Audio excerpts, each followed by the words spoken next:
मुंबईतल्या सांताक्रूज मधली न्यू शंकरलोक नावाची 7 मजली इमारत कोसळली आहे। ही इमारत बाजूच्या चाळीवर कोसळली आहे। ही इमारत जुनी असल्यामुळे या आधीच रिकामी करण्यात आली होती। मात्र अजूनही त्यामध्ये 1-2 कुटुंब राहत होती। तसंच चाळीमध्ये 4 ते 5 कुटुंब राहत होती।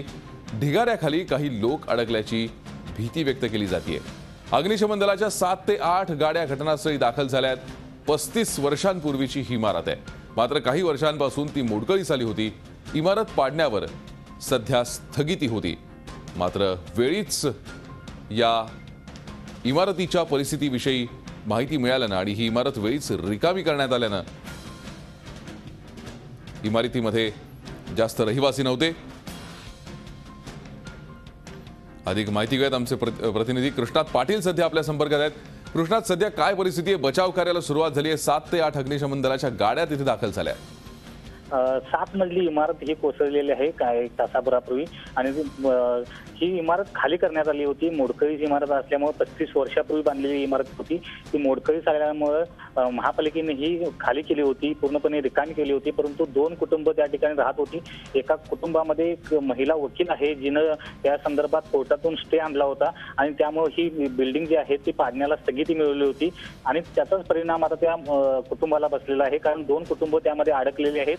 त्यातील एका कुटुंबाची सुटका करण्यात आल्याचं समजतंय। परंतु सर्वाधिक जास्त महत्त्वाची ही गोष्ट आहे की ही जी 7 मजली बिल्डिंग कोसळलेली आहे ती एका चाळीवर कोसळलेली आहे। त्यामुळे चाळीमधली 10 ते 12 जी घरं आहेत त्या घरावर ही बिल्डिंग कोसळल्यामुळे आता त्या घरामधली जे व्यक्ती आहेत जे मोठ्या प्रमाणात असू शकते, संख्या अद्याप कळलेली नाही किती व्यक्ती अडकलेले आहेत, परंतु जास्तीत जास्त लोक त्यामध्ये अडकल्याची शक्यता वर्तवण्यात येते। मदत कार्य सध्या सुरू आहे। महापालिकेचं अग्निशमन दल या ठिकाणी पोहोचलेलं आहे आणि तत्पर या ठिकाणी जी मदत आहे ती दिली जाते।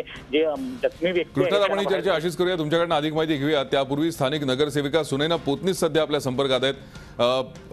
पोतनीस मॅडम, काय नक्की सध्या परिस्थिती आहे? कशा प्रकारे तिथे बचाव कार्य सुरू आहे आणि ही इमारत रिकामी करण्यात आली होती मात्र तरीही 2-3 कुटुंब तिथे होती, काय सध्या परिस्थिती आहे? दोघं भाडोत्री होती, म्हणजे दोघांनी 2 जण होती राहायला। एक वकील होती आणि एक दुसरा प्रेस रिपोर्टर होता। शंकरलोक बिल्डिंग, तर ते 2 जण होती ते राहायला। तेव्हा हिनी जी वकील होती ना तिने स्टे ऑर्डर आणलेली आणि तिने वारंवार कोर्टामध्ये जाऊन स्टे ऑर्डर आणल्यामुळे ती रिकामी करत होती। म्हणत होती की ती बिल्डिंग पडणारच नाही। आम्ही तिला वारंवार सांगत होतो की खाली करा। तिने केसीवर केस टाकलेले, काहीच केलं ना, बाकी सगळ्यांनी रिकामे केलेले। माझ्या 2 मिनिटावर ती बिल्डिंग आहे, अगदी 2-4 पावलं मोजून 4 पावलांवर ती बिल्डिंग आहे माझ्या घरापासून।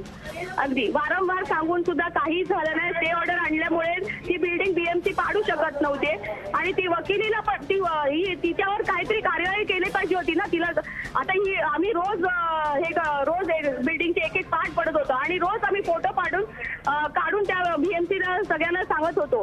महापौरांना पण सांगितलं, सगळ्यांना सांगितलं वारंवार, पण काहीच हालचाल होत नव्हती कारण त्या स्टे ऑर्डरमुळे। पण त्या बाईला एक बाईला तुम्ही काढू शकत नाही। आम्ही एवढं पण सांगितलं की बाजूला 2 चाळी आहेत, तर कितीतरी लोक कुटुंब आहेत ती त्याच्या खाली येणार, पण ती काहीच करू शकत नाही। एका बाईसाठी एवढ्या लोकांचा जीव गेला तर काहीच करू शकत नाही का? आणि कोर्टाने स्टे ऑर्डर दिला तरी कोर्टाने माणसं पाठवायची ना, त्यांना डोळे तर हे माणसं पाठवून दाखवायची ना की हे बघा काय चालू आहे म्हणून। खरे, पण त्यांनी ती स्टे ऑर्डर का घेतली होती? स्टे ऑर्डर घेतली, ती म्हणाली ही बिल्डिंग पडणारच नाही, ही पडणारच नाही असं। पण महानगरपालिकेने ती धोकादायक इमारत म्हणून घोषित करण्यात आली होती। काही कारणास्तव आपला संपर्क होऊ शकत नाही। पण पुन्हा एकदा आमचे प्रतिनिधी कृष्णात पाटील यांच्याकडे जाऊयात। कृष्णात, आपण बघतोय एका महिलेनेही स्टे ऑर्डर आणली आणि त्यामुळे ही मोठी दुर्घटना घडली। बाजूच्या चाळीवरती ही इमारत पडली असं तिथल्या स्थानिक नगरसेविका ज्या आहेत त्यांचं म्हणणं आहे। एकूणच या इमारतीला महानगरपालिकेने धोकादायक म्हणून घोषित केलं होतं का? नक्कीच भूषण, कारण धोकादायक ठरवल्यानंतरच बिल्डिंग खाली केली जाते, मोकळी केली जाते आणि यात सर्व कुटुंब होती, बाकीचे सर्व कुटुंब तिथून मोकळी करून इतर ठिकाणी हलवण्यात आलं होतं त्यांना। परंतु ही जी 2 कुटुंब आहेत ती तिथंच राहत होती, त्यामुळं हा जो धोका आहे त्यामुळं पाठीव आलेला आहे आणि विशेषतः ही बिल्डिंग खाली करणं गरजेचं असताना देखील ते कुटुंब जी 2 कुटुंब होती ती स्टे ऑर्डर आणून राहत होती। आणि त्या या बिल्डिंगच्या दुरावस्थेकडे दुर्लक्ष करण्यात आलं. या कुटुंबाकडून त्यांना वाटत होतं की ही बिल्डिंग पडणारच नाही आणि आम्हाला इथं हलवून इथून ही जागा बळकावण्याचा प्रयत्न केला जातो, बिल्डर करून प्रयत्न केला जातो, असं त्या कुटुंबांचं मत असेल. त्याचबरोबर मुंबई महापालिकेनं या संदर्भात जी काळजी घेतली होती ती सर्व काळजी घेतली गेली आहे. कारण वॉर्ड ऑफिस कडून त्यांना वारंवार नोटिसा दिल्या होत्या, बाकीच्या कुटुंबांना हलवण्यात आलं होतं आणि बिल्डिंग खाली करण्यासाठी ज्या हालचाली सुरू होत्या त्या सुरू केल्या जात होत्या. स्थानिक नगरसेवकांकडून त्या संदर्भात प्रयत्न केले जाते, महापालिका प्रशासन देखील या संदर्भात प्रयत्न करत होते.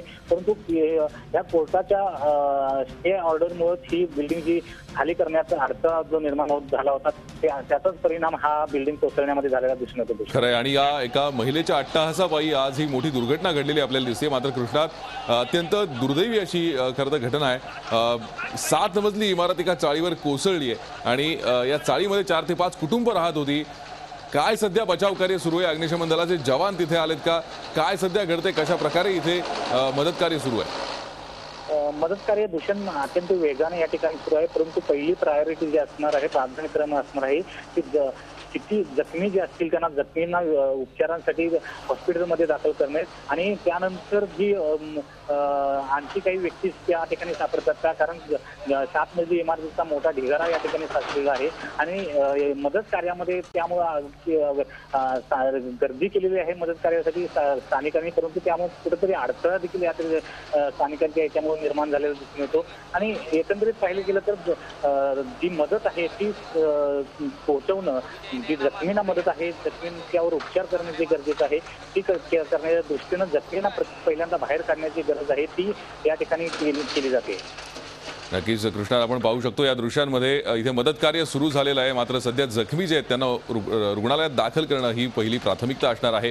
त्याचबरोबर ढिगाऱ्याखाली कोणी अडकलंय का हेही आता अग्निशमन दलाचे जवान पाहत आहेत आणि 7 ते 8 गाड्या अग्निशमन दलाच्या इथे दाखल झालेल्या आहेत आणि या अग्निशमन दलाकडून आता बचाव कार्य वेगाने सुरू आहे. स्थानिक जे आहेत रहिवासी ते सुद्धा या बचाव कार्यात सहभागी झाल्याचं आपल्याला दिसतंय. मात्र गर्दी टाळण्यासाठी अग्निशमन दलाचे अधिकारी आणि जवान विनंती करतायत जेणेकरून मदत कार्यात कोणताही अडथळा येणार नाही. धन्यवाद कृष्णा या सविस्तर चर्चेसाठी आणि माहितीसाठी. ताज्या अपडेट्स घेण्यासाठी मी पुन्हा तुमच्याकडे येऊ, मात्र तुर्तास धन्यवाद. आपण पाहतोय ही दृश्य झी मीडियावरती आपण पाहू शकताय. आत्ताची ही ताजी दृश्य आपण पाहतोय. इमारत जी कोसळली आहे सांताक्रूज मधल्या यशवंत नगर मधली ही इमारत, न्यू शंकरलोक इमारत, 7 मजली इमारत कोसळली आहे. झी 24 तास रहा एक पाऊल पुढे.